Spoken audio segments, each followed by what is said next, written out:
नमस्कार प्यारे साथियों, हिंदी दर्शन यूट्यूब चैनल पर आप सभी का हार्दिक स्वागत और अभिनंदन। मैं भोमराज सारण क्षितिज पाठ्य पुस्तक के दूसरे अध्याय तुलसीदास द्वारा रचित लक्ष्मण परशुराम संवाद को लेकर एक बार फिर से आपके बीच में उपस्थित हुआ हूं। हमने पिछले वीडियो में तुलसीदास जी के 3 अंश पढ़े थे। क्रम से 3 अंशों को हमने देखा था और आज हम बात करेंगे तुलसीदास जी के लक्ष्मण परशुराम संवाद से लिए गए इस चतुर्थ अंश की सविस्तार व्याख्या के बारे में। यानी कि इस अंश में हम देखेंगे कि परशुराम है जो अपने स्तर पर लक्ष्मण को जो बातें कह रहा है, इस अंश में परशुराम जी लक्ष्मण को समझाने की कोशिश कर रहे हैं, बार बार धमकियां दे रहे हैं, लेकिन लक्ष्मण है जो व्यंग्य वचन बोलते हुए शांत नहीं हो रहा है। तो इसके बाद में जब विश्वामित्र जी के माध्यम से है जो परशुराम जी जो कुछ कहते हैं वो इस अंश के अंदर है जो सविस्तार से बताया गया है। इस अंश में परशुराम विश्वामित्र को संबोधित करते हुए कहते हैं कि आप लक्ष्मण को है जो समझा दीजिए। पिछले अंश में हमने देखा था कि परशुराम जी ने गंभीर वाणी में बोलते हुए कहा था, और गंभीर वाणी में परशुराम कब बोलते हैं? जब ऋषि विश्वामित्र से वो बात करते हैं उस समय वो गंभीर वाणी में बोलते हैं। नहीं तो लक्ष्मण के सामने परशुराम जी जब बोलते हैं उस समय वो क्रोध में ही बोलते हैं, गुस्से में ही बोलते हैं। अतः अब यहाँ इस अंश में है जो परशुराम जी विश्वामित्र को संबोधित करते हुए बोलेंगे तो वो गंभीर वाणी में ही बोलेंगे, क्योंकि एक ऋषि के साथ जब बात करता है तो उस समय वो सारी मर्यादाओं को ध्यान में रखते हुए ही उनके साथ बात करेगा। तो इस अंश में परशुराम के द्वारा है जो ऋषि विश्वामित्र को जो बातें बताई गई है, और बाद में 4 पंक्तियों के बाद में है जो ऋषि विश्वामित्र की बातचीत के बाद में है जो लक्ष्मण स्वतः ही बीच में बोल उठते हैं, और परशुराम और लक्ष्मण के बीच में जो वार्तालाप है वो तुलसीदास जी के द्वारा बड़ा ही सुंदर चित्रण करते हुए बताया गया है। प्रस्तुत अंश में हम सर्वप्रथम में ऐसा लिख सकते हैं कि प्रस्तुत काव्यांश या प्रस्तुत अंश हमारी पाठ्य पुस्तक क्षितिज के काव्य खंड तुलसीदास जी द्वारा रचित रामचरितमानस के प्रथम अध्याय बाल कांड से लिया गया है, और बाल कांड के भी अंश यानी कि बाल कांड के अंश लक्ष्मण परशुराम संवाद से लिया गया है या संकलित है या उद्धृत है। और इसमें लक्ष्मण और परशुराम जी के जो आवेश में संवाद है उसका वर्णन किया गया, और साथ ही साथ लक्ष्मण की अपमानजनक जो व्यंग्य वचन है उससे क्रोधित परशुराम है जो विश्वामित्र जी को समझाने के लिए कह रहे हैं तथा लक्ष्मण उन्हें फिर उकसा रहे। इस सारी बातों का वर्णन इसमें किया गया है। व्याख्या देखने से पहले इनके कठिन शब्दार्थों को देखना बहुत जरूरी है। तो कौशिक शब्द या कौशिक शब्द आया विश्वामित्र के लिए। कौशिक यानी विश्वामित्र, कौशिक यानी विश्वामित्र। सुनो यानी सुनो, मंद यानी मंद बुद्धि,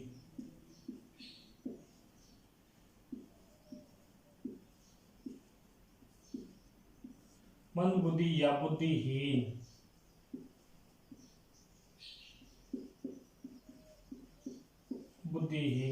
यव यानी यह, और बालक यानी बालक। कुटिल यानी कुटिल स्वभाव का। काल वश यानी कि मृत्यु के वश में, काल के वश में, मृत्यु के वश में या मृत्यु के अधीन। निज कुल, निज का अर्थ होता है अपना, और कुल यानी वंश। निज कुल यानी कि अपने ही वंश को,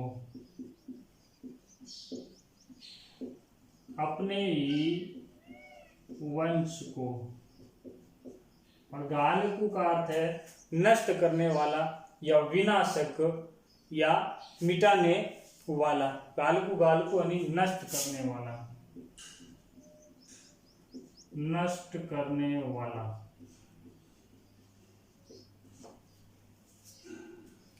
भानुवंश राकेश कलंकु, भानुवंश, भानुवंश यानी सूर्यवंश, सूर्यवंश, भानुवंश सूर्यवंश यानी वंश, राकेश, राकेश यानी चंद्रमा, कलंक यानी कलंक या दाग, निपट, अत्यंत, निरंकुश, जिस पर कोई अंकुश न हो, निरंकुश, बिना अंकुश यानी अनुशासनहीन,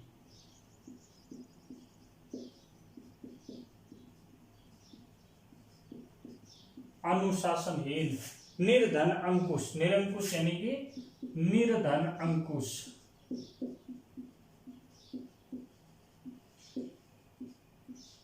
निरंकुश यानी जिस पर कोई अंकुश न हो यानी अनुशासनहीन, अबुध, अबुध यानी मूर्ख,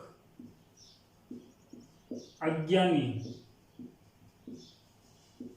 असंको यानी शंका रहित, असंको यानी शंका रहित,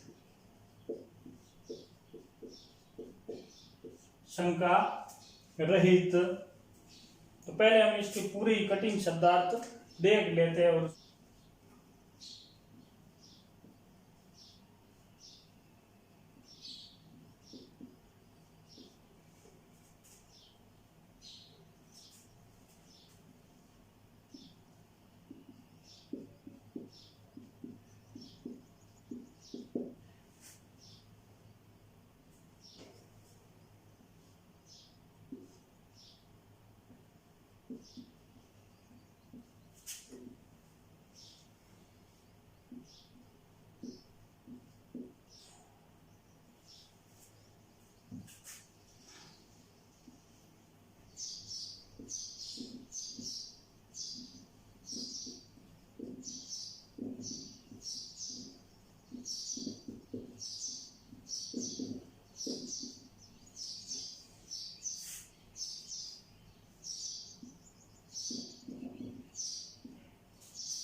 जनावई, जनावई यानी परिचित करवाना, आप यानी अपने आप को, विद्यमान, विद्यमान यानी उपस्थित, रण, रण यानी युद्ध भूमि, रण क्षेत्र, युद्ध भूमि, रिपु, रिपु यानी शत्रु, कायर, कायर यानी डरपोक या कमजोर, कथई यानी कहना या कथन, और प्रताप यानी अपने प्रताप के बारे में या पराक्रम के बारे में। तो इस प्रकार से इनके ये सारे कठिन शब्दार्थ है। अब बात करते हैं हम व्याख्या की, कि प्रस्तुत अंश में है जो तुलसीदास जी वर्णन करते हैं, लिखते हैं कि यहाँ परशुराम अपने खुद के स्तर पर है जो लक्ष्मण को समझाने की कोशिश करते हैं, लेकिन लक्ष्मण मानता नहीं है। तो परशुराम जी देखते हैं या ऐसा मन में सोचते हैं कि यहाँ ये बात बनने वाली नहीं है, लक्ष्मण मेरे से मानने वाला नहीं है, क्योंकि वो बार बार है जो ऐसे व्यंग्य वचन कह के परशुराम जी का गुस्सा और बढ़ा रहे हैं। इसलिए उन्होंने यहाँ विश्वामित्र जी के द्वारा लक्ष्मण को समझाना उचित समझा, इसलिए वो यहाँ विश्वामित्र को संबोधित करते हुए परशुराम जी कहते हैं कि, परशुराम जी कहते हैं कि हे विश्वामित्र, ये बालक, कौशिक, कौशिक यानी विश्वामित्र, कि हे विश्वामित्र जी सुनो, ये बालक है जो बुद्धिहीन है, मंदबुद्धि बालक है। मंदबुद्धि बालक कौन?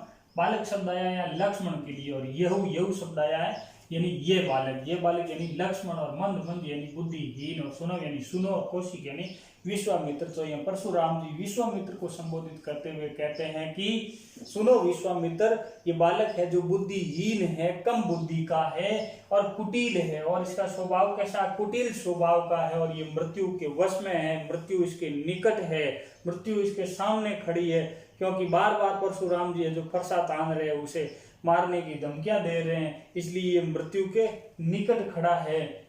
और ये निज कुल यानी अपने ही कुल का नाश करने वाला है, अर्थात अपने ही कुल को नष्ट करने वाला है। ऐसा कौन कह रहे हैं, परशुराम जी कह रहे हैं। ऐसा किसको कह रहे हैं, विश्वामित्र जी को कह रहे हैं। और किसके बारे में कह रहे हैं, लक्ष्मण के बारे में कह रहे हैं कि हे विश्वामित्र मुनि, आप सुनो, ये जो बालक है ये मंद बुद्धि बालक है, बुद्धिहीन बालक है, ये कुटिल स्वभाव का है, और ये मृत्यु के वश में है, काल के वश में है, और अपने ही कुल को, अपने ही वंश को है जो नष्ट करने वाला बालक है।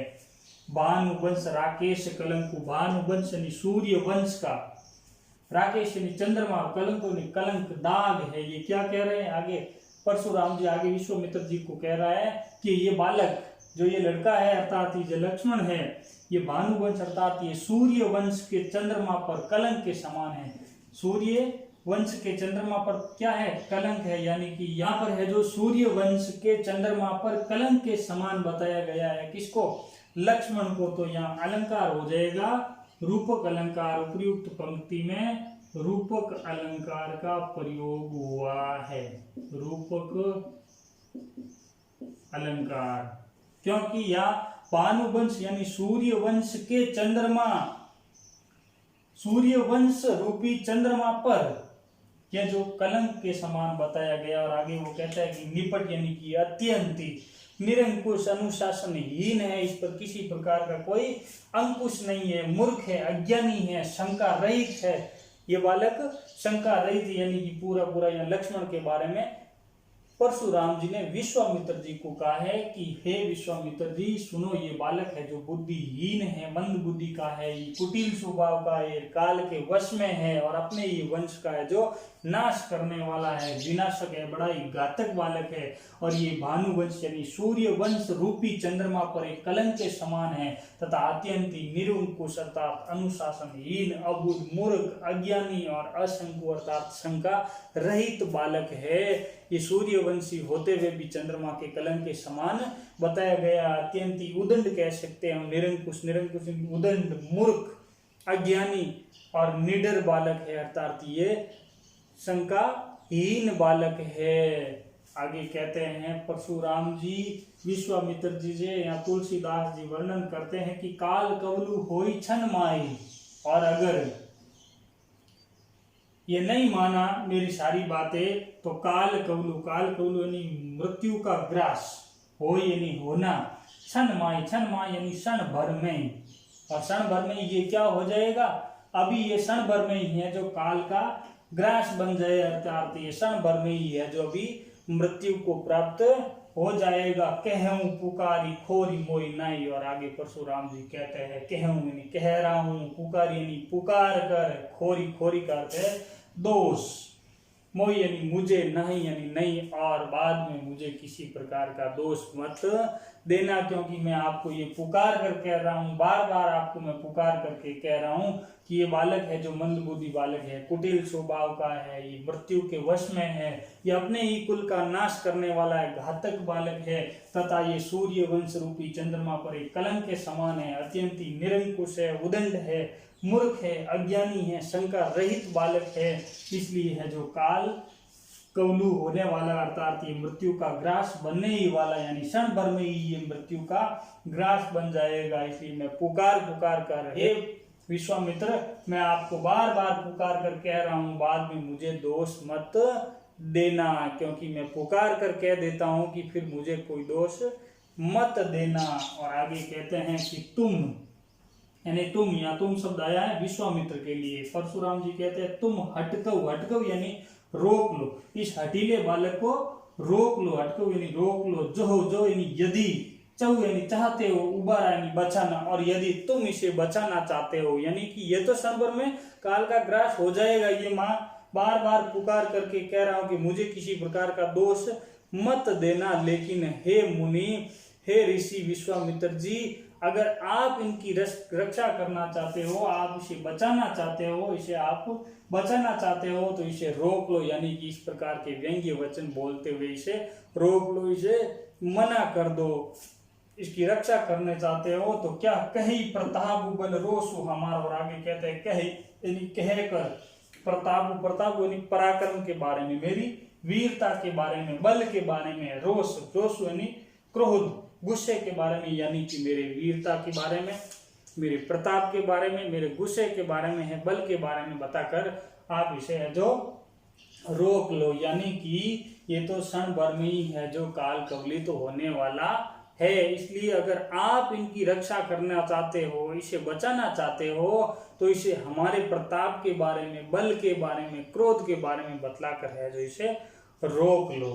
तब बीच में ही लक्ष्मण जी है जो बोल पड़ते हैं। यानी कि इन 4 पंक्तियों के अंदर है जो परशुराम विश्वामित्र को संबोधित करते हुए कह रहे हैं, और आगे की जो पंक्तियां है यहाँ लक्ष्मण और परशुराम के बीच का संवाद आता है। यहाँ लक्ष्मण बीच में ही बोल पड़ते हैं। लखन कहऊ मुनि सुजसु तुम्हारा, लखन कहऊ मुनि सुजसु तुम्हारा, सुजसु यानी सुयश कीर्ति तुम्हारा। और यहाँ लक्ष्मण जी क्या करते हैं, बीच में ही लक्ष्मण जी ने कहा कि हे मुनि, लखन कहऊ मुनि यानी कि हे मुनि, आपके रहते हुए आपके यश का वर्णन तुम ही अछत को बरने पारा, तुम ही यानी तुम के अछत यानी होते हुए या रहते हुए, को यानी कौन और बरने यानी वर्णन करना पारा यानी कर पाना, कि हे मुनि आपके रहते हुए आपके यश का वर्णन और कौन अच्छी प्रकार से कर सकता है। आप खुद ही अपने बारे में आप खुद ही जानते हो और कोई इतना अच्छी तरीके से नहीं जानता। आप विश्वामित्र जी से क्या कहलवा रहे हो, आप खुद ही अपने बारे में जो वर्णन कर दो। लखन कहऊ मुनि सुजसु तुम्हारा, यानी तुम्हारे यश के बारे में, तुम्हारे सुयश के बारे में, तुम्हारी कीर्ति के बारे में, तुम्हारे बल के बारे में, पराक्रम के बारे में, तुम्हारी वीरता के बारे में आपसे भला अच्छा कौन जानता होगा। इसलिए आप खुद ही है जो वर्णन कर, तुम ही अछत को बरने पारे, आप खुद से ही अधिक है जो वर्णन करना कौन जानता, यानी कि कोई अच्छी प्रकार से नहीं जानता है। अपने मुंह तुम ही आपनी करनी, बार अनेक भांति बहु बरनी। आगे लक्ष्मण जी कहते हैं कि तुम अपने ही मुंह से, यानी कि आपने अब तक क्या किया है, आपने मुंह तुम आपनी करनी, यानी कि आपने अब तक अपने ही मुंह से अपने कार्यों की खूब प्रशंसा की। आपने अपनी ही करनी को अनेक बार बहुत प्रकार से, यानी कि बार अनेक यानी अनेक बार, भांति भांति यानी प्रकार से, बहु यानी बहुत प्रकार से, बरनी यानी वर्णन किया है। क्या अपनी करनी को, आपने आपने अपनी और करनी यानी कार्य को आपने अपने ही मुंह से है जो अनेक बार अनेक प्रकार के कार्यों को है जो गिनाया है, वर्णन किया है, अपने ही कार्यों की खूब प्रशंसा की है, अपनी करने की अनेक प्रकार से आपने प्रशंसा की है। इतने पर भी आगे कहते हैं नहीं संतोष, संतोष यानी अभी तक भी अगर संतोष नहीं हुआ है, तय तो पुण्य यानी पुण्य कछु कहू, कुछ और कह दीजिए। और अगर अभी भी संतोष नहीं हुआ है तो आप पुण्य कह दीजिए और कह दीजिए कुछ, क्योंकि आपने अभी तक अपने ही खूब प्रशंसा की, अपने ही कार्यों को खूब गिने, और इतने पर भी यदि आपको कोई संतोष नहीं हुआ है तो फिर कुछ कह डाली। या कह रहे नहीं संतोष होता है पुण्य कछु कहू, यानी अभी तक कोई संतोष नहीं हुआ है तो पुण्य पुण्य यानी बार, पुण्य या दोबारा कह दीजिए। जनी रीस रोकी दुष्से दुख सहु, यानी आगे वो कहते हैं कि रीस रीस इन क्रोध रोक यानी रोक कर, दुष्से यानी असहनीय दुख सहु यानी सहन करना। और आगे वो वर्णन करते हैं कि इतने पर भी अगर आपको कोई संतोष नहीं हुआ है तो आप फिर से कुछ कह डालिए। आप अपने क्रोध को मन में दबाकर असहनीय दुख मत सहिए। आप अपने क्रोध को जनी जनी यानी मत, रीस रीस यानी क्रोध को रोक यानी रोक कर, दबाकर, दुष्से दुष्से असहनीय दुख को, असहनीय दुख को दबाकर है जो ऐसा दुख सहन मत कीजिए, असहनीय दुख मत सहिए। आप तो क्या है वीर व्रति तुम धीर अछोबा। और आगे व्यंग्य वचनों में है जो लक्ष्मण जी और या कह देते हैं, यानी कि यहाँ बहुत तीक्ष्ण व्यंग्य कर रहे हैं लक्ष्मण, तीखे व्यंग्य के अंदर यहाँ और परशुराम जी का गुस्सा बढ़ाने की कोशिश कर रहे। वो कहते हैं वीर व्रति, वीर व्रति यानी वीर व्रत का पालन करने वाला, यानी कि वीर पुरुष, क्षत्रिय पुरुष। तुम धीर, धीर यानी धैर्यशाली, बड़े ही धैर्यशाली हो, अछोबा यानी शोभ रहित हो, क्रोध न करने वाले, अशोभा यानी क्रोध न करने वाले, शोभ रहित, गारी देत न पाऊ शोभा। और आप ऐसे महान पुरुष हो जो वीर व्रत यानी वीर व्रत का पालन करने वाले हो, वीरता को धारण करने वाले हो, बड़े ही धैर्यवान हो, बड़े ही क्षमाशील पुरुष हो, शोभ रहित हो, और आप इस प्रकार की गाली देते शोभा नहीं पाते हो। गाली देत न पाऊ शोभा, गाली देत यानी गाली देना, न यानी नहीं, पाऊ यानी पाते हो, शोभा नहीं शोभा। आप इस प्रकार के गालियां देते हुए है जो शोभा नहीं दा पाते हो, नहीं दे रहे हो। अर्थात वो कह रहे कि आप वीरता के व्रत का पालन करने वाले बड़े वीर पुरुष हो, तुम तो धैर्यशाली हो, तुम तो शोभ रहित बालक हो, शोभ रहित पुरुष हो, क्रोध नहीं करने वाले हो, और फिर भी गालियां दे रहे हो। कभी कुछ कह रहे हो, रे सट मूर्ख, रे सट अरे मूर्ख, और कभी मुझे मूर्ख कह रहे हो, कभी कुछ कह रहे हो, कभी बुद्धिहीन, कभी कुटिल, कभी कुछ आप कह रहे हो। यानी कि ऐसी गालियां आपके मुंह से है जो शोभा नहीं देती, आप शोभा नहीं पाते हो। और आगे दोहे के अंदर तुलसीदास जी यहाँ बड़े ही सुंदर वर्णन करते हैं। यहाँ लक्ष्मण कहते हैं परशुराम को संबोधित करते हुए कि सूर समर करनी करी, सूर समर करनी करी, कही ने जनावी आपू। यानी कि यहाँ वो वर्णन करते, सूर, सूर का अर्थ होता वीर पुरुष या सूरवीर, समर यानी कि युद्ध में, करनी यानी अपने ही कार्यों को करनी को करे ही, करे यानी करते हैं, कह ही कहते हैं, ने जनावी, जनावी यानी कि परिचित करवाना, बताना, आपू यानी अपने आप ही। यानी कि आगे वो लक्ष्मण जी कहते हैं कि सूरवीर तो युद्ध में सूरवीरता का प्रदर्शन किया करते हैं, वो अपने ही मुंह से है जो अपनी प्रशंसा नहीं करते हैं। वो क्या कहते हैं कि सूरवीर समर में यानी कि युद्ध में करनी करे, यानी कि अपने ही कर्म करे, अर्थात वीरता का प्रदर्शन करते हैं, वहां सूरवीरता दिखाते हैं। कही ने जनावी आपू, यानी वो ये बात नहीं बताते हैं, इसके बारे में परिचित नहीं करवाते हैं कि मैंने ये कार्य किए हैं, जबकि आप तो बार बार गिना रहे हो, मैंने सहस्त्रबाहु को मार दी, उनकी 1000 भुजाओं को काट दिया है, मैंने अनेक क्षत्रियों को मारा है, उनसे जमीन भूमि छीन छीन कर मैंने ब्राह्मणों को दान में दे दी है।